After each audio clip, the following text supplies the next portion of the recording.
What's up, guys? Dustin Heiner with Master Passive Income. I want to share with you how to find the right property manager. Now, when you're investing in real estate, your property manager is your quarterback. They're your key to making money, to saving money, to do everything in your business. Now, I want to give you a quick story of how I realized I hired the wrong property manager, and then hopefully this will save you a lot of bad things that can happen. Now, when I first started investing, I was in California in 2006, and I thought California is really expensive right now.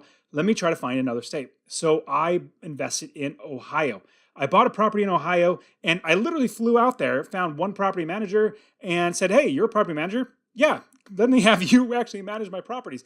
The downside with that is I didn't interview the property manager. I didn't vet them. I didn't do anything. I didn't ask any questions other than, "Do you manage properties?" "Yes." "Okay, good. Let's hire you." Now, let me fast forward a little bit of time. After I found the property manager, I bought a house. About 6 months to a year after I bought my first house, I started seeing some discrepancies in the invoices or the statements that I got every single month from my property manager.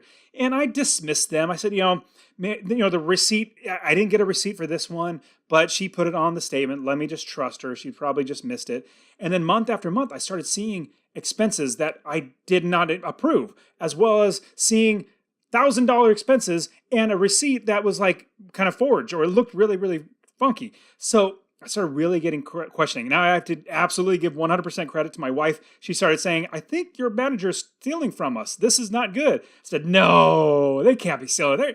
They're nice. She's a nice lady." Turns out she absolutely was stealing from us. She started a business, a sub-sandwich business, and in that sub-sandwich business started doing poorly. So she was stealing money from me, putting it into her business. It was horrible. I had to fire her. Now, this is when I learned how to actually hire the right property manager. So I'm going to give you 4 different steps in how to find the right property manager. The first step that you need to do is to create a list of all the property managers in the area. Maybe get a list of 5 or 6. Like, you want to be finding them. Now, here are some quick keys on how to find good property managers. Obviously, Google. Type in whatever city you're investing in, search property manager in that city. Like if it's Cincinnati, Ohio, type in Cincinnati, Ohio and hit property manager and hit search. You'll find a bunch of them. Yelp is also another good way to find property managers. Another really good one is Craigslist. You can look for property managers through Craigslist. So you can create a whole big long list. Now, I would suggest that all of these different property managers you're going to find, like on Google and Yelp, they're going to have reviews. Now, here is a key. There's a huge pro tip. Literally, I only teach this to my one-on-one coaching students, but I will tell you this right now. I'll give you some actual one-on-one coaching. When you're looking at property managers, you're looking at Yelp or Google who actually have a star rating. Think about the star ratings. Most property managers are going to have like a 2 or a 2.5 stars. They're not going to be 3, 4, or 5. You're like, shoot, if I'm a landlord, I don't want to hire a 2-star property manager. Think about how reviews are given. Who usually gives reviews? It's the people who are upset. Those predominantly give bad reviews. But also think about who a property manager works with. Number 1, they work with a landlord like you. Number 2, they work with tenants. So not all reviews are the same. So this is what I want you to do. Remember, this is one-on-one coaching. I'm giving you some really good coaching tips. You want to look at these reviews and weed out the tenants. If there's a tenant that gave a 1 star and said, "Man, I didn't pay my rent for 6 months and they evicted me. I can't believe they did that." Well, I'm glad they did that. As a landlord, you're stealing my money. Get out of my house. You should have paid it up. But as a landlord, we want to look for landlord reviews. If you see a landlord review where the landlord's saying, "Well, this property manager, they had my money. It seems like they were stealing from me," don't go with that property manager. That's bad. But if there's a bunch of negative reviews from tenants, but the landlord reviews are saying, "Man, this guy is managing my property so well. I've had him for 5 years or 2 years or 1 year, and I don't even have to care about my property," this is probably a good property manager. So again, you want to look at the reviews. Not all reviews are the same. So let's move on. As you are building your list of property managers, 1, 2, 3, 4, 5, 6, you want to get a good list of property managers. And And the second thing that you want to do after you have your list of property managers is to interview your property managers. You want to interview them. Even though they are not an employee of yours, they're a contractor or a subcontractor of yours, they are your number one person in your business. If you think of a football team, your number one person on the team or number one player is your quarterback. That is your property manager. My property managers make sure I don't even care about my properties. They make me money, save me money, and run the business. That's what we want as a good property manager. So in your interviewing, what you want to do is you want to be asking certain questions. Now, I do absolutely have questions that you should ask. Check in the description. I have a whole big long list of all the questions that you should be asking for your property managers. Everything from, like, obviously easy ones are, what fees do you charge? But even things that you would probably not think about is ask them a question like, tell me about a time. It's not really a question, more of a statement. Tell me about a time that you had a toilet leak in the middle of the night. What happened and how did that come about? Like, what was the whole situation? How did you handle the tenants? All that sort of stuff. You're going to get insights into how they work. Now, while you're in this interviewing phase, you're going to need to also not just ask questions, you're going to need to see if this property manager is going to be somebody that's going to work well with you. You're going to look for communication style. Like, can you even talk to them on the phone? Does it actually sound like you want to or are able to talk to that person on a day after day basis or a monthly basis? The last thing you want is to get on the phone with, oh man, I got to talk to this guy again. All right, hey, property manager. Okay, that's what you don't want. You want somebody that you can actually work well with. On top of that, here's a big crucial key that I always have for all my property managers: communication and trustworthiness. Both of those go hand in hand. Number one, if they're not trustworthy, I can't trust them with my money, can't trust them with my property, I move on. But number two, I always need good communication.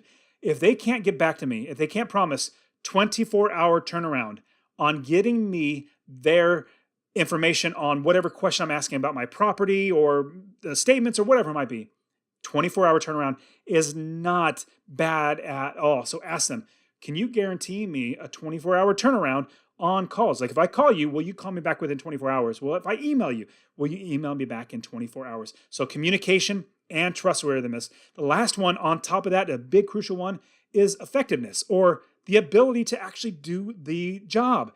Can they actually manage properties? Number one, do they have other properties that they're already managing? If they have two properties, you're like, well, I might want to go with somebody else that has a little more experience. So do they have other properties? How do their other landlords actually appreciate them? Or do they, are they losing landlords? And a good thing that you could do is ask for references. And I kid you not, I even had a property manager tell me, no, I cannot give out references. And the reason why, because I said, why? Why can't you give out references?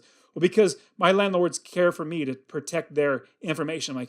I'm just asking them like two questions. You can even ask them first. If I can talk to them, I'm going to ask them, what do you think about this property manager? And, are you going to stick with them? That's it. And the guy said, no, I can't give it to you. I said, well, so long. I'm not going to use it as property manager, because if I can't get a reference and you're not willing to give out a reference, there might be something wrong. I'm always looking for yellow flags. Now, if you think of a red light, green light, and yellow light on a stoplight, all yellow lights always turn to red. They literally, green, yellow, then red. It's always red, yellow, then red. Same thing with these gut instincts or intuitions that come up with property managers or anybody that you're working with. If your gut instinct is telling you, this is a yellow flag or this is a yellow light, I'm concerned, it's going to turn to red. Always bail before you get there. You don't want that. So communication, trustworthiness, and effectiveness, or ability to actually manage your properties. Next up, the third thing that you absolutely must do is negotiate. Negotiate with your property managers. You want to negotiate everything. Now, here's a bit of coaching I'm going to give you.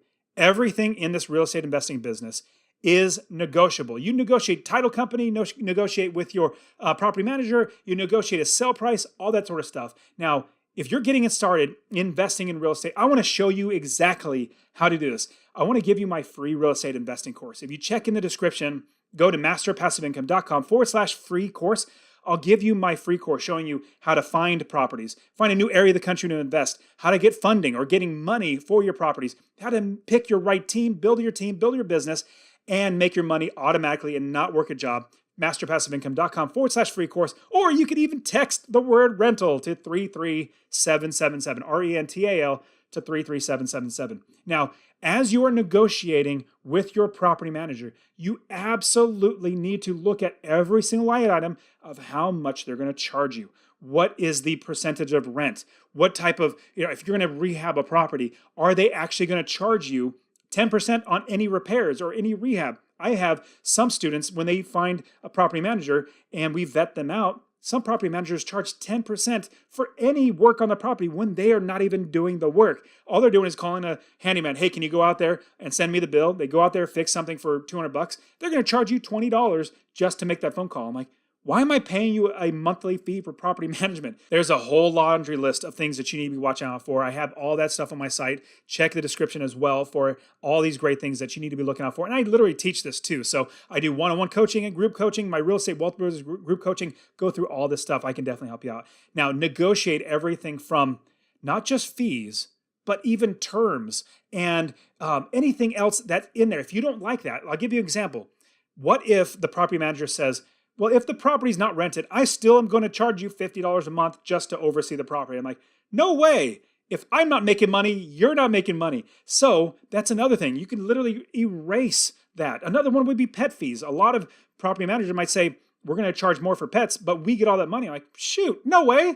That is fee for my pets, or sorry, this tenant's pets. If they make a mess, that's to clean up the property. I'm not going to give you that money. Or late fees. Like, are they going to keep all the late fees, or are they going to give you half of it? My suggestion, you should get half, they should get half. They work extra to collect that money. They should get half, but you should also get for your time. Even terms can be negotiable, like a month or 3 months or 6-month terms or something like that. Everything is negotiable. So negotiate everything when you're talking to your property managers. And the fourth thing you want to do is to select and hire the right property manager. Above all, you want to get their property management agreement and literally read every single word on the property management agreement. The last thing you want is to be stuck with a property manager and them having like a $350 cancellation fee, which is another fee that they can have. A $350 cancellation fee if you cancel working with them within a year or something like that, or within that time frame. And it could be that their services are horrible and you want to get rid of them. Well, you still have to pay them to leave. No, we cross that out. So what you want to do is you want to verify everything. Read the property management agreement. Talk to and all the references. Try to at least get one, if not two references. If you are in the area, go to the property, one of the properties that they're already managing. Like, get a list of the properties that they're already managing. Just drive by. Just tell them, I want to drive by and take a look at it. If you want to, you can even knock on the door. That's not necessary, but if you wanted to, you could talk to the tenant. Or if they're outside, you're driving by, you see a tenant just walking their dog or something. Hey, what do you think about this property? What do you think about the property manager?